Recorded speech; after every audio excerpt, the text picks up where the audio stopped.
Kasih karunia dan damai sejahtera dari Allah Bapa kita dan dari Tuhan Yesus Kristus menyertai kita. Saudara-saudara, kita akan memulai satu seri yang baru untuk belajar tentang Tuhan Yesus. Kita akan mengenal pribadinya, kita akan melihat apa yang dilakukan dalam perjalanan hidupnya sebagai manusia. Tetapi kita akan mulai dengan mempelajari nama Yesus. Jadi nama Yesus itu sebenarnya sudah bentuk Yunani atau Latin dari nama Ibrani yang bunyinya begini: Yesua, Yosua, atau Yehoshua.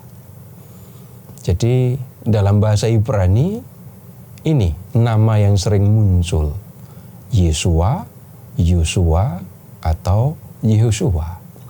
Dalam Perjanjian Lama ada beberapa tokoh yang mengenakan nama ini. Hamba Musa atau orang yang dipilih Musa untuk membawa orang Israel masuk ke tanah perjanjian, ke tanah Kanaan, itu bernama Yosua. Nah, kemudian seorang imam yang punya peran penting dalam kehidupan orang Yahudi sesudah pembuangan itu bernama Yesua. Lalu ada juga penulis salah satu kitab dalam Perjanjian Lama itu bernama Yesus bin Sirach. Dalam Perjanjian Baru selain Tuhan ada juga orang-orang yang menggunakan nama ini. Dalam daftar nenek moyang Yesus di Injil Lukas bab 3, khususnya di ayat 9, kita menemukan salah seorang yang bernama Yosua atau Yesua. Kemudian seorang teman atau rekan perjalanan Paulus dalam memberitakan Injil itu bernama Yesus alias Justus. Nah, kemudian di zaman Yesus sendiri sebenarnya ada banyak orang yang memiliki nama ini, Yesus atau Yesua atau Yosua. Ini nama yang populer, banyak digunakan. Dan salah satu alasan mengapa Yesus disebut dengan Yesus orang Nazaret atau Yesus dari Nazaret, karena memang ada banyak orang yang pada waktu itu mengenakan nama Yesus. Tetapi berkaitan dengan nama Tuhan Yesus, kita perlu memperhatikan dan mencari tahu apa sesungguhnya maknanya. Nah, nama Yosua, Yesua, atau Yehoshua itu sebenarnya terdiri dari dua kata, Yahweh dan Yasa. Yahweh menyelamatkan atau Yahweh adalah keselamatanku. Itu artinya. Tetapi kemudian ketika nama itu dikenakan pada Yesus, kita menemukan arti yang lebih serius untuk dipahami. Dan kita bisa melihatnya di Injil Matius bab 1 ayat 21. Ini dikatakan begini.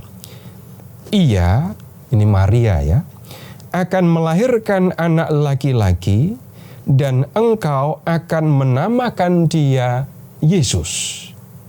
Karena dialah yang akan menyelamatkan umatnya dari dosa mereka. Jadi anak yang akan dilahirkan oleh Maria akan diberi nama Yesus. Kenapa? Karena anak inilah yang akan menyelamatkan umatnya dari dosa. Nah, saudara-saudara, sesuci apapun, sekudus apapun manusia, tidak ada yang bisa menyelamatkan manusia, menyelamatkan sesamanya dari dosa.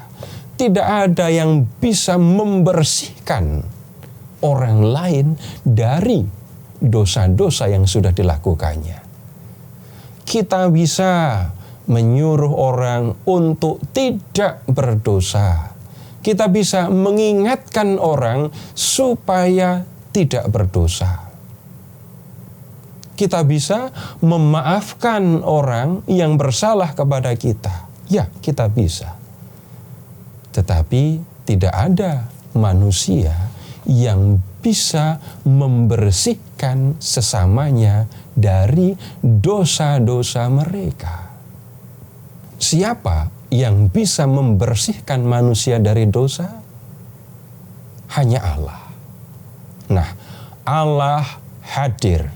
Allah menyatakan diri dalam diri Yesus, sehingga kita melihat Yesus adalah yang membersihkan manusia dari dosa. Nah, kemudian bagaimana Yesus membersihkan manusia dari dosa? Tuhan Yesus mengerjakannya dengan mempersembahkan diri sebagai korban penghapus dosa. Di kayu salib, Tuhan Yesus mempersembahkan diri sebagai korban untuk menghapus dosa-dosa manusia. Dan setelah manusia dihapus dosa-dosanya, setelah manusia dibersihkan dari dosa-dosanya, maka manusia dipandang layak untuk tinggal bersama dengan Allah dalam kehidupan surgawi. Setelah Tuhan Yesus wafat, bangkit, lalu kembali ke surga, para rasul memberitakan Yesus. Nah, nama Yesus itu menjadi persoalan di antara orang Yahudi dan para pengikut Yesus. Dulunya merupakan hal yang biasa kalau orang Yahudi mengenakan nama Yesus. Dan hal yang biasa juga kalau para pengikut Yesus yang sebelumnya semuanya adalah orang Yahudi mengenakan nama itu. Tetapi kemudian orang Yahudi tidak mau menggunakan nama Yesus lagi. Kenapa? Karena bagi mereka nama Yesus menunjuk kepada seorang yang sudah mereka anggap sesat, menghujat Allah, dan membawa banyak orang Yahudi ke dalam kesesatan. Itu untuk orang Yahudi. Nah, para pengikut Yesus tidak mau mengenakan nama Yesus. Kenapa? Nama ini terlalu mulia untuk dikenakan oleh seorang manusia. Itu alasannya kenapa di antara para pengikut Yesus tidak ada yang menggunakan nama ini. Nah, saudara-saudara, dengan memperhatikan nama Yesus, kita bisa paham, kita bisa tahu siapa sesungguhnya Dia. Dia adalah Allah yang sanggup, yang berkuasa untuk membebaskan manusia dari kekuasaan dosa.